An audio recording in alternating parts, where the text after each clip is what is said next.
Et si l'apocalypse était la seule échappatoire à un boulot qui vous écrase, plus de réunions interminables, plus de patrons tyranniques, juste vous, des zombies et enfin la liberté. Tout d'abord, on va parler d'Akira Tendo, un jeune employé avec des rêves plein la tête. Mais le système, lui, n'en a rien à faire. Entre les heures sup, les urgences et le stress constant, Akira est devenu une machine à produire. Mais au lieu de se nourrir d'ambition, il se nourrit de fatigue et de frustration. Zom-san ne parle pas seulement d'un homme fatigué, c'est une critique acide de la société japonaise, mais aussi de notre monde moderne. Burnout, surménage, absence de sens, on est tous un peu Akira, non? Et voilà, l'apocalypse arrive, mais pour Akira, c'est une libération. Fini les réunions, fini les mails, l'horreur devient son échappatoire et il en profite à fond.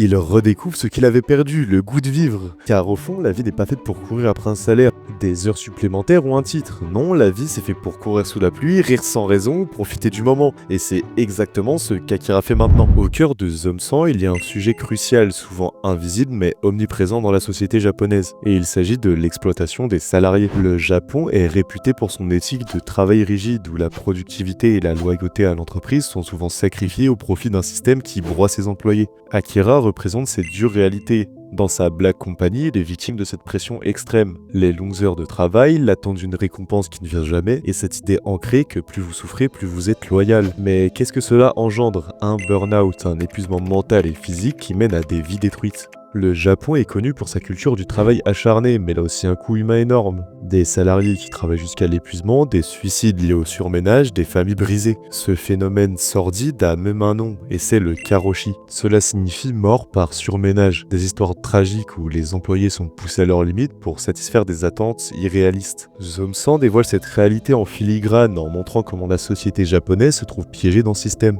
Mais là où le récit prend une tournure totalement différente, c'est que dans ce monde d'horreur, Akira trouve une issue, une libération. En rencontrant les zombies, Akira a perdu son travail, mais il a aussi retrouvé sa liberté. Il n'a plus à soumettre à un système qui l'a épuisé, la société qui l'écrasait est désormais à terre, et pour la première fois, il peut respirer, rire et enfin vivre. Si Zom-san dénonce les dérivés du travail moderne, c'est aussi un cri d'alarme, une invitation à reconsidérer nos priorités, à réfléchir à ce que signifie vraiment travailler et pourquoi nous acceptons parfois de sacrifier notre bien-être pour un système qui nous récompense pas à sa juste valeur. Après, n'oubliez pas que dans l'anime, il y a aussi des passages joyeux, une aventure folle, pleine d'action et d'humour décalé. Imaginez-vous attaquer des zombies avec une télécommande ou construire un radeau pour fuir une horde en pleine mer. On se croirait à la limite dans un film d'action avec une touche de folie et d'émotion.